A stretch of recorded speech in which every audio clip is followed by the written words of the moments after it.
ऐसा क्या है जिसकी वजह से मार्केट में इतने सारे शैम्पू अवेलेबल हैं, फिर भी आप डव लगाते हो, या फिर आप सनसिल्क लगाते हो, या फिर आप कोई और शैम्पू जो आप लगाते हो वो लगाते हो? यही है कंज्यूमर बिहेवियर, जो कि डिफरेंट होता है फ्रॉम कंज्यूमर टू कंज्यूमर। इसको समझना किसी भी बिजनेस के लिए इसीलिए इम्पॉर्टेंट है, सो दैट उसी के अकॉर्डिंग वो प्रोडक्ट्स को बना सके, उसी के अकॉर्डिंग वो चीज़ों के लिए एडवर्टाइज कर सकें, उसी के अकॉर्डिंग वो प्रमोशनल स्ट्रैटेजी डिज़ाइन करें, और उसी के अकॉर्डिंग वो कंज्यूमर्स को टारगेट करें। ठीक है, हेलो, वेलकम और welcome back to my channel. आज हम स्टार्ट करने वाले हैं कंज्यूमर बाइंग बिहेवियर। आप देख सकते हो कि आपके सिलेबस में ये सारी चीज़ें हम लोग ऑलरेडी कवर कर चुके हैं। आज मैं आपको ये कवर करवाऊंगी, ये वाला टॉपिक। मार्केटिंग मैनेजमेंट की सीरीज चल रही है, ये सब्जेक्ट में जितने भी टॉपिक हैं वो सारा मैं कवर करूंगी one by one. So please video को लास्ट तक देखिएगा, इसके साथ नोट्स भी बनाइएगा। बहुत ही ब्रीफ में बट डिटेल इन्फॉर्मेशन के साथ ये नोट्स बनाया गया है, तो प्लीज़ वीडियो को लाइक करना, चैनल को सब्सक्राइब भी करना। स्टार्ट करते हैं without wasting time. Consumer buying behaviour मतलब क्या? बेसिकली ये है कि जो कंज्यूमर है ना वो कैसे डिसाइड करता है गुड्स और सर्विसेज को परचेज करने के लिए, क्या? ठीक है, तो इसमें बेसिकली क्या क्या चीज़ें आई कि व्हाट दे बाय, वो क्या परचेज कर रहा है, क्यों परचेज कर रहा है, कब कब परचेज कर रहा है, कैसे परचेज कर रहा है, ऑनलाइन कर रहा है, ऑफलाइन कर रहा है, how often they buy it and how often they use it. क्या क्या चीज़ें देखी हैं आपने, क्या क्या है, देख रहे हो कितना कॉम्प्लेक्स है ये। कंज्यूमर बाइंग बिहेवियर में व्हाट दे बाय, क्या वो परचेज करते हैं, क्यों परचेज करते हैं, why they buy, when they buy it, किस टाइम में परचेज करते हैं, from where they buy it, how often they buy it and how often they use it. ये भी बहुत इंपॉर्टेंट है, कब कब कितनी बार परचेज करते हैं और कितनी बार उसे यूज़ करते हैं। तो बेसिकली ये सारे ही जो फैक्टर्स हैं ना, इसी को समझना ही कंज्यूमर बिहेवियर को समझना है। It involves understanding the process a customer goes through and the factors influencing the decisions. Is it clear? अब जैसे कि ये एग्जाम्पल देखो, मैं आपको प्रैक्टिकल एग्जाम्पल दिखाती हूँ। अभी हाल ही में था कि ये जो आपके स्विगी जोमेटो वाले हैं ना, ये बहुत सारे शहर में इन्होंने क्या किया है, इन्होंने रात में खाना डिलीवरी करने का एक ट्रायल लॉन्च किया है। क्योंकि बहुत सारे ऐसे लोग हैं जो बाहर रहते हैं, अब बाहर रहते हैं तो हॉस्टल में जो बच्चे रहते हैं उनको रात में भूख लगती है, उनका टाइमिंग नहीं रहता खाने पीने का, तो रात में 3 बजे तक में, 2 बजे तक में भी ये हम फूड डिलीवर करेंगे आपके लिए। तो इस तरीके की फैसिलिटी बहुत सारे जितने भी मेट्रो सिटीज़ हैं वहाँ पे अवेलेबल है। तो ये क्यों हुआ है? Because how often they, when they buy, ये सारी चीज़ों को कंसिडर किया गया है। ठीक है, उनको टारगेट करने के लिए। अब जब हम प्रोसेस की बात करें ना, जो डिसीजन मेकिंग प्रोसेस होता है कस्टमर्स का, वो क्या क्या होता है? सबसे पहले नीड रिकॉग्नाइज करना, आपको क्या क्या प्रॉब्लम है कस्टमर्स को। जैसे अगर मैं एग्जांपल के तौर पे लूँ कि मेरी फ़ोन बैटरी जो है वो बहुत जल्दी डिस्चार्ज हो जाती है, इट्स ड्रेन क्विकली। ठीक है, तो ये मेरी ज़रूरत है कि मुझे नई बैटरी लेनी है या तो नया फ़ोन लेना है। ठीक है, फिर इन्फॉर्मेशन सर्च, फिर मैं क्या करूँगी, मैं सॉल्यूशन को देखूँगी कि मुझे कहाँ से फ़ोन मिल सकता है, कहाँ से अच्छा फ़ोन मिलेगा। तो मैं या तो ऑनलाइन सर्च करूँगी, गूगल करूँगी, नहीं तो अपने दोस्तों से पूछूंगी, रिलेटिव से पूछूंगी, टीवी पे एडवर्टीजमेंट्स देखूंगी, उसके थ्रू मैं इन्फॉर्मेशन सर्च करूँगी। एंड देन जितने भी ऑल्टरनेटिव्स, जितने भी ऑप्शन मार्केट में अवेलेबल है ना, उनको कंपेयर करूँगी based on features, price, brand. जो भी सेल्स पर्सन है इसका बहुत क्रूशियल रोल रहता है यहाँ पे हमारे डिसीजन को इन्फ्लुएंस करने के लिए। ठीक है, तो मैं कंपेयर करूँगी and then final purchase decision लूँगी और परचेज करूँगी। इसमें मैं जो भी बेस्ट सुटेबल प्रोडक्ट होगा उसको परचेज करूँगी। अब यहाँ पे भी बहुत सारी चीज़ें होती हैं, स्टेप होते हैं, लाइक परचेज का पेमेंट का सिस्टम क्या है। अगर वो स्मूथ है तो कहीं ना कहीं अच्छा इंप्रेशन आएगा मेरे पे, मैं स्मूथली पेमेंट कर पा रही हूँ, EMI का ऑप्शन मिल पा रहा है पेमेंट करने के लिए। ये सारे ही जो फैक्टर्स हैं ना, इसको कंसिडर किया जाता है डिटेल स्ट्रेटजी बनाने के लिए। फिलहाल यहाँ पे सिर्फ ब्रॉडली इन चीज़ों को समझो। ये क्या है? ये बाइंग डिसीजन प्रोसेस है। उसके बाद फिर आपका पोस्ट परचेज बिहेवियर कैसा है, कस्टमर सेटिस्फाइड है या डिससेटिस्फाइड है आफ्टर यूज़। ठीक है, उससे क्या किया जाता है, इसके लिए आपसे रेटिंग्स ली जाती हैं, आपसे फीडबैक लिया जाता है।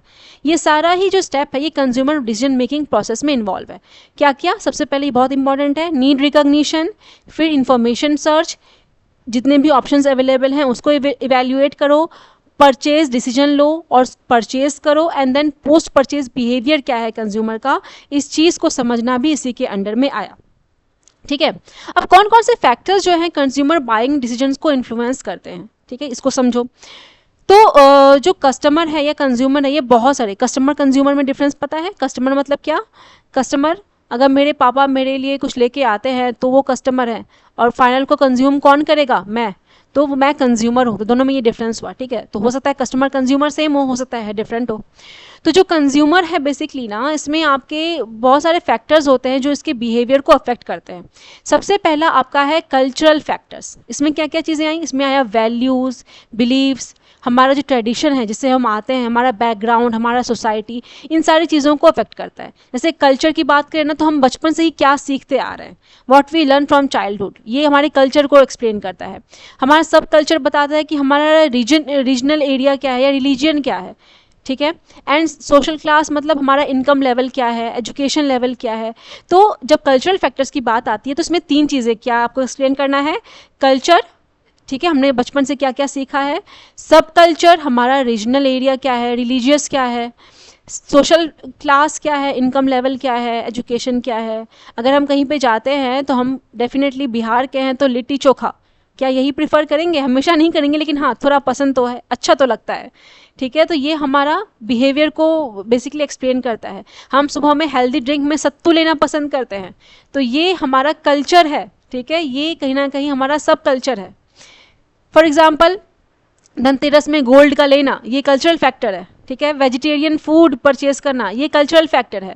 ये जो बिहारीज हैं या हम क्या करते हैं, हम यूजुअली मस्टर्ड ऑयल को प्रेफर करते हैं खाना बनाने के लिए, रिफाइंड ऑयल नहीं। मिडिल क्लास जो फैमिली है ना, वो आपका बजट स्मार्टफोन्स को प्रेफर करेंगी। तो यहाँ पे मैंने आप देख रहे हो ना, कल्चरल फैक्टर्स में जो मेन इसके अंडर जो सब पॉइंट्स है उसको भी इंक्लूड किया है विद एग्जाम्पल। तो यहाँ पे ब्रीफ में मैंने हर एक चीज़ को इंक्लूड किया है, ठीक है। तो प्लीज़ ध्यान से नोट्स बनाना। फिर है सोशल फैक्टर। सोशल फैक्टर्स मतलब जो भी हमारे आसपास के लोग हैं ना, उससे हम कैसे इन्फ्लुएंस होते हैं, ठीक है। जैसे कि फैमिली हो गए, फ्रेंड्स हो गए, रेफरेंस ग्रुप है, सोशल मीडिया इन्फ्लुएंसर्स जिन्हें हम कह सकते हैं, ठीक है। जैसे आपके सोशल मीडिया पे जो इंस्टाग्राम्स पे जो रील बनाते हैं, कहीं ना कहीं वो जो भी रिकमेंड करते हैं हम एक बार परचेज करते हैं उसको, ठीक है। रोल एंड स्टेटस, ये सारी ही चीज़ें अफेक्ट करती हैं सोशल फैक्टर्स को।